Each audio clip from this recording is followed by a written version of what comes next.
Si tu as envie de tout déchirer en 2025 et de faire de ton business en ligne une vraie machine à cash, ciao! C'est pas ici, on n'est pas du tout dans ce mindset sur Boss Équilibré. Par contre, si tu as envie d'avoir une bonne compréhension du marché, de comprendre les tendances qui arrivent en 2025, moi j'ai eu à cœur de t'enregistrer ce contenu parce que concrètement, il y en a marre des stratégies à gogo, il y en a marre des milliers de contenus que tu vas retrouver sur la stratégie A, B, C ou D. Moi là vraiment, les choses que j'ai envie de te partager dans cette vidéo, donc sur YouTube, ou via le podcast. Pour ceux qui écoutent le podcast, d'ailleurs, n'hésitez pas à me dire où est-ce que vous écoutez. J'aime trop savoir, genre si c'est dans la voiture, dans la salle de bain, en train de se maquiller ou autre. N'hésitez pas à me dire, ça me fait toujours plaisir. Donc là, ce que j'ai envie de te partager aujourd'hui, c'est vraiment les tendances que j'ai pu analyser. Alors, je sors pas les trucs de mon chapeau et surtout les choses que j'ai envie de te partager, c'est les choses qui me font plaisir et celles dont je suis sûre sont facilement adaptables parce que j'ai l'impression que cette année, sur le marché de l'entrepreneuriat et encore plus de l'entrepreneuriat en ligne, on va revenir à des choses relativement humaines et acceptables. Alors qui je suis pour te parler de tout ça? Salut, moi c'est Marie-Pierre. Je suis maman avant tout, donc tu verras que mon discours est parfois un peu biaisé parce que je m'adapte en fait tout simplement à la vie que je peux avoir. Je suis entrepreneur depuis 13 ans maintenant et ça fait 5 ans que je me suis lancée dans le business en ligne et j'ai à cœur d'accompagner les femmes à développer leur projet de cœur. Donc si ça t'intéresse, reste ici. Donc les tendances que j'ai choisi de te partager aujourd'hui, je les sors pas de mon chapeau, c'est des choses que j'ai pu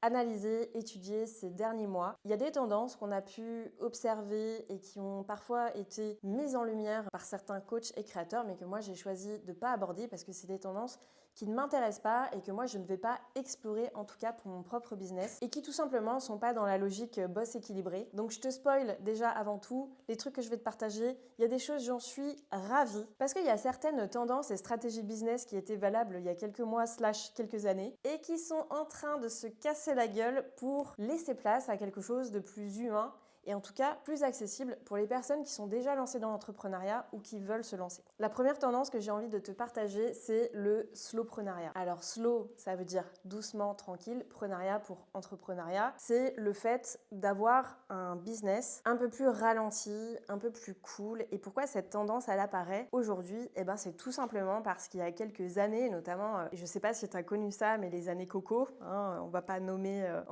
la bête. Il y a eu vraiment une vague de business en ligne qui se sont créés, d'infopreneurs, de coachs qui ont véhiculé un message où la normalité, en fait, c'était de gagner 10 000 euros par mois. Si tu gagnais pas 10 000 euros par mois, t'étais qu'une sombre merde. Il fallait s'entourer d'une équipe, il fallait déléguer, il fallait avoir des copywriters, il fallait avoir des community managers, en gros, il fallait s'entourer d'une équipe pour pouvoir monter son business le plus possible. Et surtout, le message qui était véhiculé, c'était quand même en mode try hard, quoi. Vraiment, va à fond. Et franchement, moi qui ai quand même travaillé sur la niche de l'organisation, la productivité spécialement dédiée aux entrepreneurs. Là, entre toi et moi, j'ai vécu des sombres années quand même où je me suis dit mais c'est moi l'ovni? Est-ce que genre c'est devenu la nouvelle norme d'avoir un business où en fait tu ne fais que ça? Et moi pour la petite histoire, je viens de l'inverse, c'est-à-dire que j'entreprends depuis 13 ans, j'ai un hôtel avec mon mari. En 2020, je me suis complètement brûlé les ailes. En tout cas, j'ai pris conscience que la normalité, c'était pas d'avoir une vie où ton business, il est omniprésent à 100% et genre ta vie, bah tu fais ce que tu peux. Et que la priorité, bah en fait, c'est d'avoir un business au service de ta vie et pas l'inverse. C'est de là d'où est né Boss Équilibré. Donc je suis plus que ravie aujourd'hui qu'on en arrive à cette tendance slowpreneuriat parce que pour moi, la vie va reprendre sa place. La normalité va reprendre sa place. Ciao tous les mythos, gagne 10 000 euros par mois avec ma formation. 3 semaines, tu auras gagné 100 000 euros. Enfin bon, bref, vous voyez le mood. C'est un peu le mood des gens qui ont fait miroiter des choses et dans la vraie vie, tu sais, qui font un burn-out tous les 4 mois. Donc en fait, ça peut pas tenir. C'est pas possible. Nous, on n'est pas là pour ça. Si tu as quitté ton job ou que tu as pour projet de lancer ton activité, c'est juste pas pour aller jusqu'à l'épuisement. On est là pour kiffer, pour développer un projet qui a du sens et pour avoir une vie en fait trop cool, mais pas jusqu'à l'épuisement. Ça marche pas comme ça. Et moi cette année, enfin plutôt en 2024, il y a une vidéo qui m'a vraiment marquée, c'est la vidéo de Vanessa Allo, qui en fait est une entrepreneur, même infopreneur, donc dans le business en ligne, qui après un an de stop total, on n'avait plus signe de vie d'elle, a posté une vidéo sur justement ça,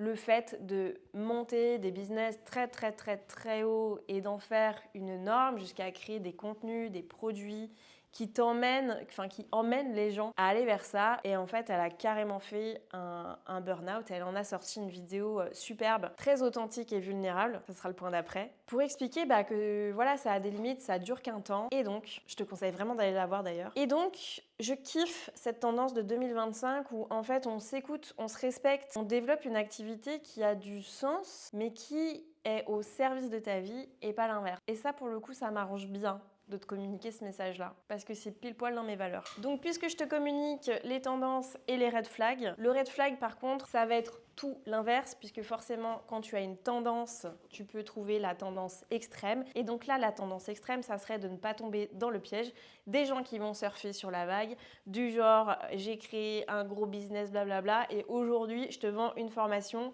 pour gagner la même chose en 4 heures par semaine en mode slowpreneuriat. Il y a des réalités dans la vie. Oui, il y a des méthodes, oui, il y a des stratégies, mais il faut savoir faire preuve d'un peu de discernement. Il y a des choses qui sont possibles et il y en a d'autres. Bref. Deuxième tendance que j'ai envie de te partager, c'est la tendance de l'authenticité et la vulnérabilité. En fait, aujourd'hui, et notamment dans la création de contenu, on en a tellement vu, on en a tellement consommé, que tout ce qui est contenu expert plus plus, 5 conseils pour X, astuces pour machin, on s'en est fatigué. Les gens ont besoin de plus que ça pour pouvoir acheter un produit ou un service chez toi. Et donc, il y a besoin d'une connexion pour amener de la confiance, que les gens te connaissent et que les gens un jour potentiellement deviennent des clients. L'authenticité, la vulnérabilité, c'est peut-être, tu as déjà vu passer des choses, je te parlais justement de la vidéo de Vanessa Lowe qui nous a posté un truc full vulnérabilité, elle pleure, elle montre des vidéos d'elle, etc., où elle a été dans la galère et tout. Le point positif de ça, c'est que ça peut être méga inspirant. Ça peut être méga inspirant parce qu'on se rend compte que les gens, ils sont humains.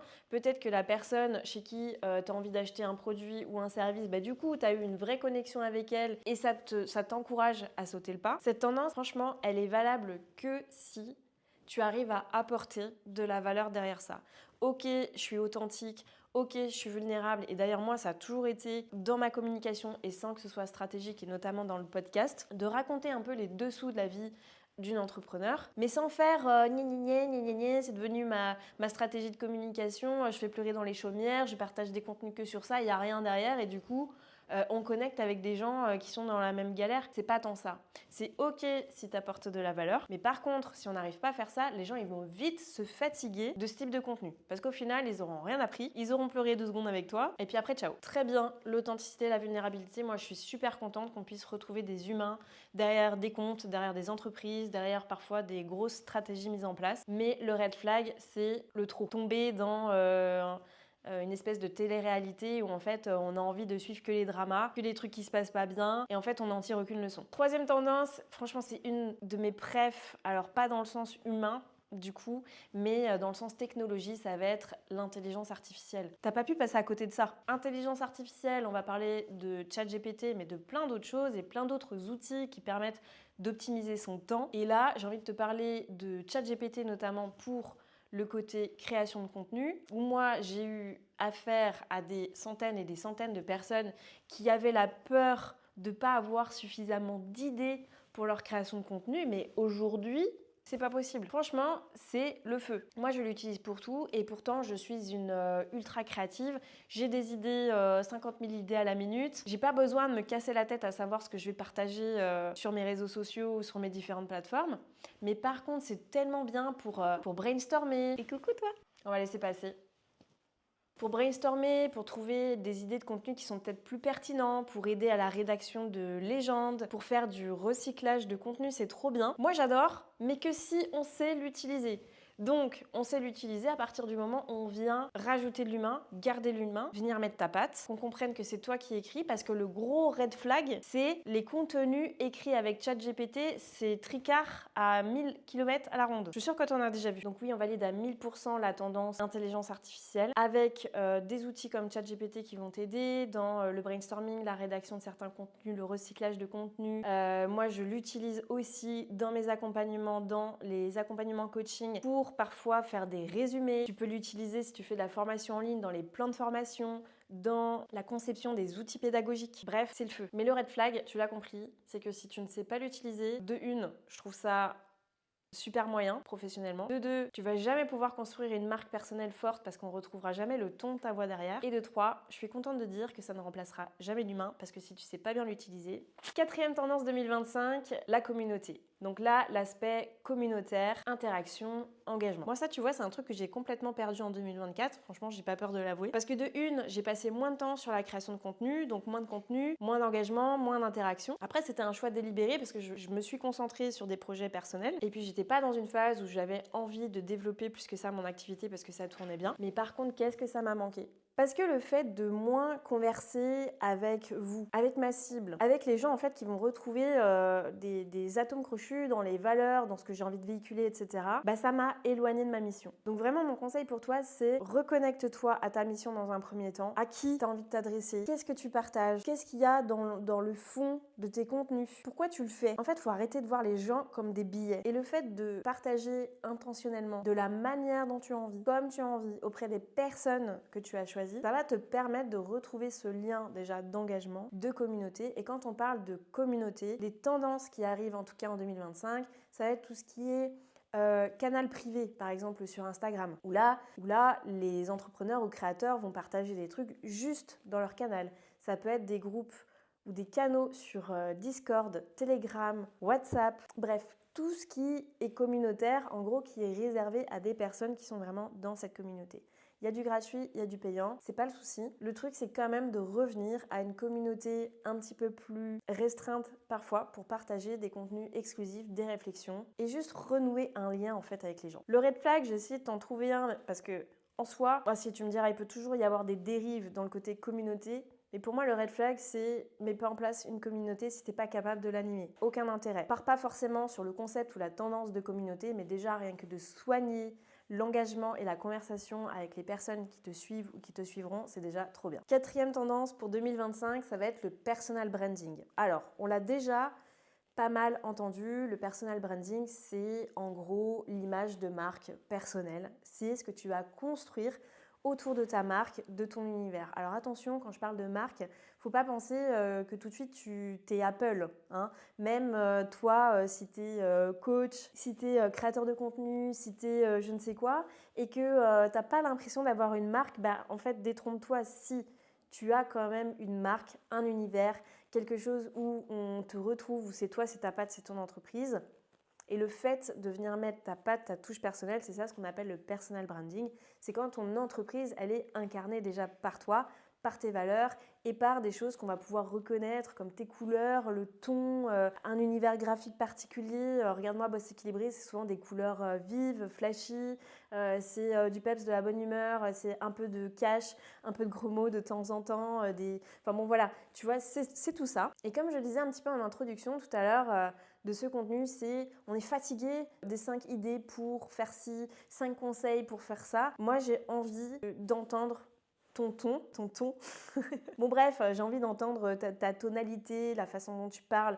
J'ai envie de retrouver ta façon d'être aussi dans ton entreprise. Et je pense qu'aujourd'hui, si t'as pas ça, c'est mort. En tout cas, c'est mort pour convertir des gens qui vont te suivre en potentiels clients ou en abonnés fidèles, tout simplement. Et franchement, la conversion aujourd'hui, c'est plus dur. Je sais pas si tu imagines le chemin entre le moment où tu as créé un contenu jusqu'au moment où un jour il y a quelqu'un qui va acheter quelque chose chez toi depuis ce contenu-là. Le chemin, il est long, c'est comme ça. Et en fait, c'est en entretenant justement toutes ces tendances, en tout cas celles que j'ai voulu te partager aujourd'hui, et notamment la marque personnelle, le personal branding, et tu pourras développer une communauté engagée et je te le souhaite, convertir tes abonnés en clients. Le red flag pour le personal branding, pour moi, ça serait qu'en gros, tu essayes de jouer un rôle, que tu essayes de donner une forte image de marque, alors qu'en fait, t'as pas suffisamment travaillé les valeurs ou ce que tu avais envie de transmettre et que du coup, franchement, tu sois juste un gros cliché. Cinquième et dernière tendance que j'avais envie de te partager pour 2025, c'est le retour du contenu long.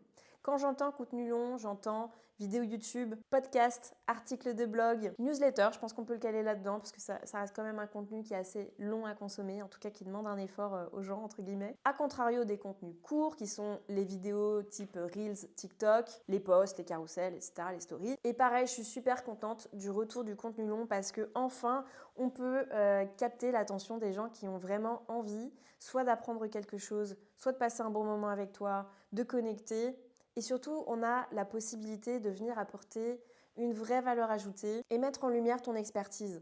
Parce que c'est pas en 3, 5, 10 secondes que quelqu'un va pouvoir se dire « Ah punaise, c'est elle qu'il me faut pour développer mon activité en ligne. » C'est un peu plus compliqué. Il y a vraiment eu des tendances comme ça où la mode, c'était des toutes petites vidéos, genre 2-3 secondes, t'as à peine le temps de lire. Bah ça, aujourd'hui, ça sera plus forcément dans les tendances. Du moins, ça pourrait être utilisable, mais pas que. Moi, ce que j'aime aussi dans les contenus longs, et c'est quelque chose que j'utilise depuis des années, c'est une méthode en tout cas que j'ai apprise de Gary Vee, qui est célèbre notamment dans la création de contenu, c'est la méthode du pillar content.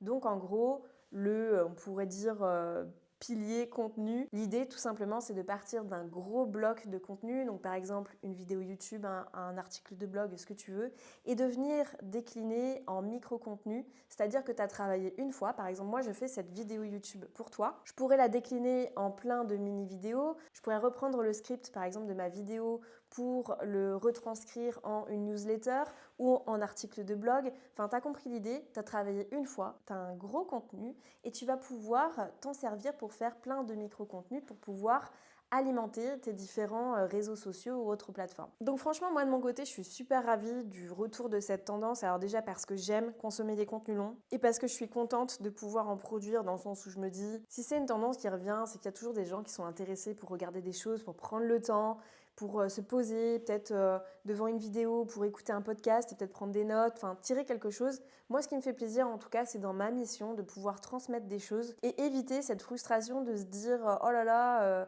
il faut que j'ai 3 secondes pour capter l'attention de quelqu'un et puis qu'il daigne rentrer dans mon univers ». Donc je trouve ça super cool. Red flag pour le contenu long, bah franchement ça serait plutôt au niveau timing, technique, etc. Peut-être que tu peux avoir un peu plus de bâton dans les roues, si je peux dire, pour te lancer sur la création de contenu long. J'aurais tendance à dire que mieux vaut fait que parfait. Donc pour moi, le red flag, ça serait que tu peux éventuellement mettre trop de temps à t'y mettre en ayant envie que tout soit parfait, que tu aies les meilleures choses pour filmer, le meilleur son, que tu aies peur de comment ton message va passer, etc. Tu as peur, je sais pas, de te lancer dans le podcast, tu as peur de montrer ta tête en vidéo. Pour moi, ça c'est plutôt le red flag du contenu long, c'est qu'on a l'impression que c'est pas accessible à tous. Je suis pas tout à fait d'accord, je pense que tout le monde a quelque chose à apporter. Et je pense que le plus compliqué, en fait, c'est de se lancer, et je sais de quoi je parle, je fais référence à ma toute première vidéo YouTube. Donc voilà les 5 tendances que j'avais envie de te partager pour le business en ligne en 2025. Encore une fois, ça n'engage que moi, ce ne sont que mes propres réflexions, tu prends ce qui te va, tu prends pas ce qui te va pas. Et surtout, ce que j'ai envie de te dire quand on parle de tendance, c'est que t'es pas obligé de tout appliquer dans ton business, qu'il soit existant ou en création. Ce qui est important, c'est de vraiment cibler les choses qui te conviennent à toi. L'erreur vraiment terrible que moi j'ai faite aussi, c'est d'avoir envie de s'accrocher à des tendances, à des stratégies et de vouloir les appliquer vraiment de manière drastique alors qu'en fait ça te correspond pas du tout. Sache que tu peux réussir sans appliquer toutes les tendances ou toutes les stratégies. Maintenant, c'est toujours cool de pouvoir suivre une, deux tendances qui te conviennent bien, de te focaliser là-dessus parce que tu es dans ta zone de génie. Par exemple, toi, si tu es plus à l'aise sur le côté communautaire, bah go en fait, créer ta communauté. Si t'es pas du tout à l'aise sur le côté communautaire parce que tu sais pas comment animer, bah go sur le contenu long parce que toi tu as envie de parler, tu as envie de partager quelque chose. L'idée voilà, c'est que tu prennes vraiment ce qui te va bien. Et s'il te plaît, en fait, s'il y a un truc qui te va bien, là, ose, vas-y. Parce qu'il y a des tendances qui vont, il y a des tendances qui viennent, mais il y a des trucs qui restent. Tu vois, moi, tout à l'heure, je te disais, mon truc à moi, c'était l'organisation, la productivité. Ben, en fait, il y a quelques années, c'était pas tendance parce que tout le monde était dans l'inverse. Alors qu'aujourd'hui, ça revient dans les tendances. Donc là, moi, si j'étais toi ou si toi, t'étais à ma place, ben, en fait, go surfer sur cette tendance parce que c'est ton truc, parce que ça te correspond bien. Et en fait, faut prendre le wagon maintenant, si t'es à l'aise avec ça. Et il y a d'autres tendances, on t'en aurait parlé il y a quelques années, on aurait dit non mais what the fuck, c'est nul. Là, si demain je te dis la tendance c'est de faire des vidéos, tu danses, machin, nanana, tu dirais non. Et pourtant, il y a des années, ça a cartonné ce genre de vidéo. Donc vraiment, ce que je t'invite à faire, c'est de passer à l'action, d'oser. Parce que franchement, la vie, c'est maintenant. Attends pas de suivre des stratégies pour abaisser des blablabla. Attends pas pour sortir la super idée, le super concept que tu as. Parce que si ça se trouve, demain, c'est toi qui vas créer la tendance. Donc j'espère que tout ce que je t'ai partagé t'a plu ou que tu as pu te retrouver dedans, que ça a pu te donner des idées. En tout cas, n'hésite pas à me partager ton avis dans les commentaires. Si tu as envie que j'aborde d'autres sujets de ce style ou toute autre chose, n'hésite pas à me le dire. J'ai vraiment envie de te faire participer à ma ligne éditoriale. Donc tu vois, toi aussi, je te fais rentrer dans ma communauté et dans ma façon de travailler. Donc surtout, n'hésite pas, ça me fera super plaisir. Et moi, ce qui m'importe, c'est que tu puisses passer à l'action d'une manière ou d'une autre. Je te demande pas de t'abonner ou de liker sur cette vidéo si le contenu que je t'ai partagé t'a plu, parce qu'après tout, tu fais bien ce que tu veux. Et je te dis à bientôt pour un nouveau partage. Bye!